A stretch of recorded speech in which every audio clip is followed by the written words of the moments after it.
So this week I thought I'd round up on camera, and you guessed it, it's all about Brexit. Don't worry, I'm not going to harp on for too long, mainly because I've had a terrible week and I would like to sit down and watch some football. But before I do, I thought I'd give you my views on Brexit. We have all been betrayed.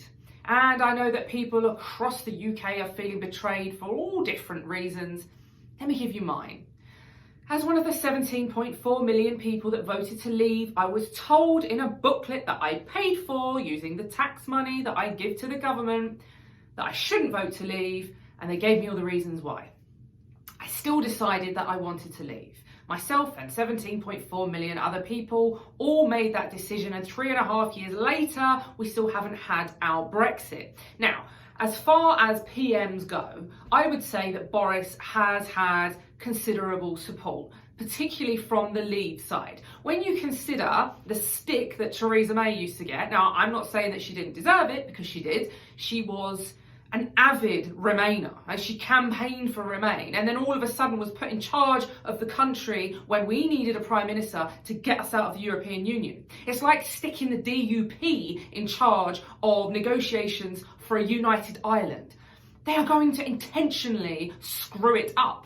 But anyway, forget Theresa May. We had 3 years of her screwing everything up. In comes Boris, and he got our support.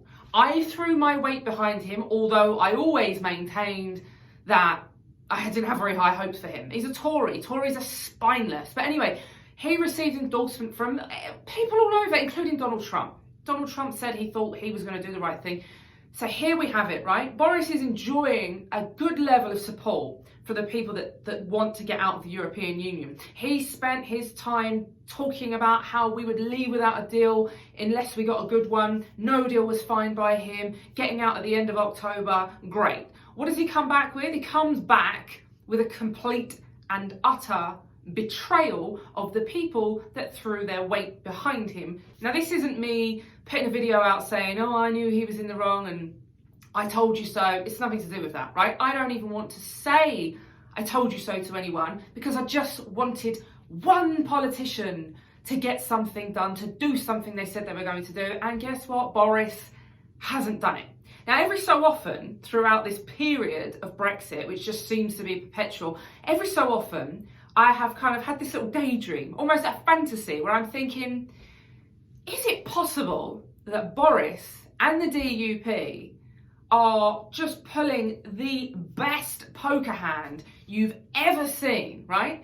And leading everyone on to believe that they are trying to negotiate this ridiculous deal, and all the while just kind of creating fluff so that we can get to the end of October and say, oops, we're out, no deal.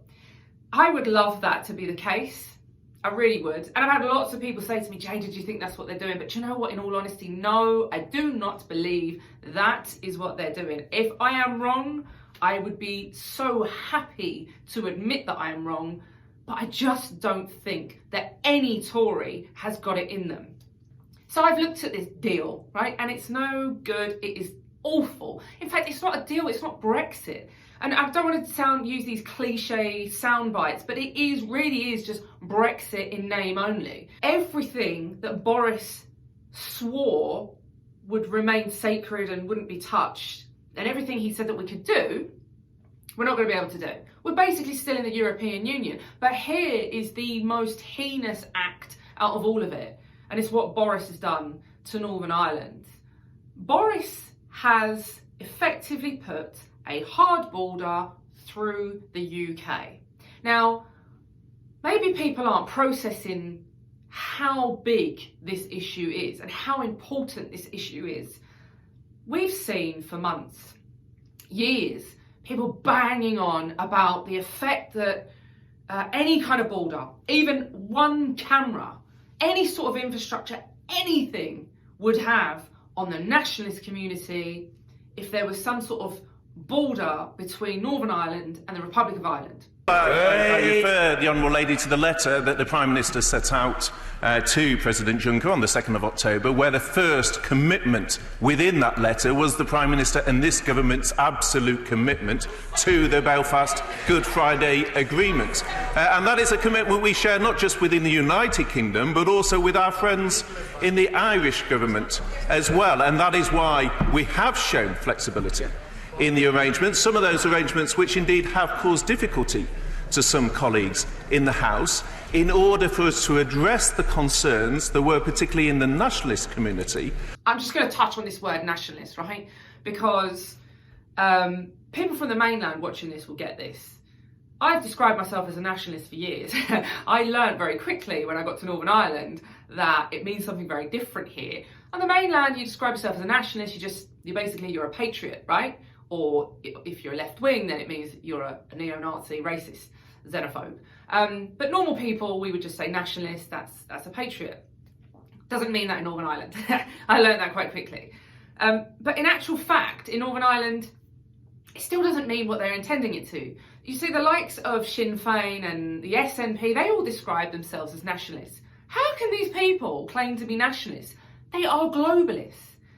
They're not interested in their nations. They want to be part of a European superpower. And the SNP was standing in the Commons yesterday crying about the fact that Ulster has been sold out, basically. But they're not crying on behalf of Ulster. They're not crying because we've been sold out. No, what they're doing is they're saying, this isn't fair. Northern Ireland have effectively been left in the European Union and we want to be. Scotland wants to be. Why rightfully Northern Ireland has been allowed special arrangements to remain in the EU single market and customs union, the Prime Minister will not afford Scotland the same arrangements. These are people that are supposed to be nationalists. Anyway, I just thought I'd throw that in there. But that was the aim.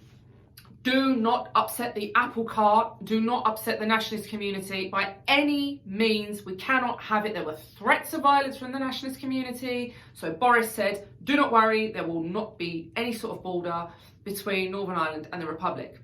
So what's his compromise? Is to split the UK, the United Kingdom of Great Britain and Northern Ireland, to whack a border down it. This is unacceptable. This is the greatest betrayal we have witnessed in a very, very long time. And Ulster should be feeling let down. They should be enraged. I am enraged as a resident of Northern Ireland, but an Englishwoman.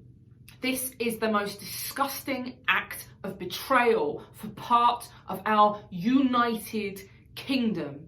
And Boris is sitting there shrugging this off as though the DUP are all throwing their toys out of the pram, as though Sammy Wilson hasn't got a point to stand up and say that this deal is neglecting part of the United Kingdom. The hard border is there. And, I've made the argument, and I defy anybody to tell me that if you've got to fill in a customs declaration, you've got to have lorries and vans searched at the ports coming into to Northern Ireland, you've got to pay taxes on goods which come from GB, that's not a hard border already. It is an act of betrayal. And whether you're from Northern Ireland or the mainland, I don't care whether you're English, Scottish, Welsh or from Ulster, you should be feeling this right now. Because if any other entity came in and tried to separate part of our United Kingdom, we'd have something to say about it, right?